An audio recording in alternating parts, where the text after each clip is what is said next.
Votre texte s'intitule Le désir d'être enfin soi. Alors, je comprends désir, je comprends soi, mais pourquoi enfin?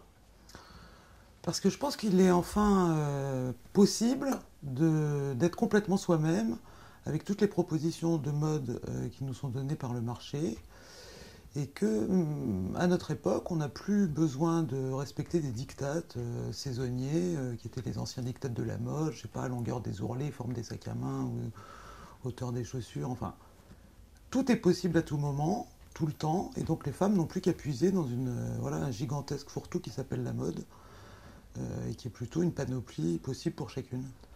Non, mais je vous rassure, il existe quand même un diktat dans la mesure où il suffit de lire la presse magazine pour voir qu'un certain ton est toujours de mise vis-à-vis des femmes. Moi, ça me frappe à chaque fois que j'ouvre un magazine, c'est-à-dire qu'il y a toujours un ton à l'impératif, c'est-à-dire on s'adresse aux femmes à l'impératif.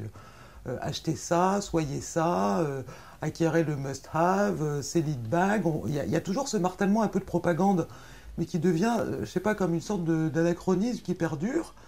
Et il y a un paradoxe, c'est-à-dire que s'il y a un diktat, c'est soyez vous-même, mélangez tout, écoutez voilà, votre sensibilité, tout est possible. Donc si vous voulez, il y a une forme comme ça subtile de diktat, mais au fond, il y a une liberté énorme qui est donnée aux femmes. Alors moi, ce qui me frappe beaucoup et qui aussi m'amuse, c'est que je trouve qu'aujourd'hui, par exemple, le luxe n'est plus ce qu'il était.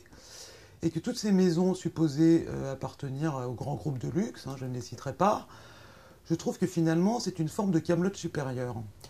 Et ce qui demeure du luxe, bon, bah, c'est l'atelier de commande spéciale d'Hermès, par exemple. Ça, c'est ça le luxe. C'est-à-dire quelque chose que quelqu'un d'autre n'aura pas, qui est peut-être cher, mais qui est tout à fait singulier, qui est vraiment un superflu, voilà, qui correspond vraiment à une individualité. Et le luxe, qu'on appelle le luxe aujourd'hui, quand je dis que c'est une sorte de camelote supérieure extrêmement chère, c'est que finalement, l'accélération la rotation de cette marchandise, hit bag, au fil des semaines, des mois, des saisons, des années, finalement, on a l'impression qu'elle est programmée que pour disparaître, en fait. Donc, elle a tout ce qui ressemble à une forme d'ordure de luxe. Donc, je ne pense pas que les femmes se laissent duper. Je pense que ces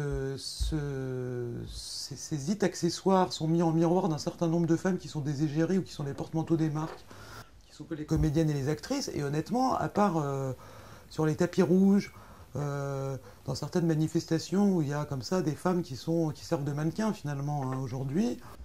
Je crois pas, bon, peut-être une femme se paye hein, comme ça un caprice de temps en temps parce qu'elle aura aimé justement tel modèle, mais je crois absolument pas qu'il est possible de suivre cette accélération déraisonnable des accessoires, ne serait-ce qu'en raison de leur prix. Plutôt que suivre la mode, je pense qu'il est intéressant pour chaque individu de se construire un style et au même titre que René Domel disait que le style est le reflet de ce que l'on est dans ce que l'on fait, hein, le style d'un artiste, et ben le style d'une femme, c'est le reflet de ce qu'elle est dans ce qu'elle porte.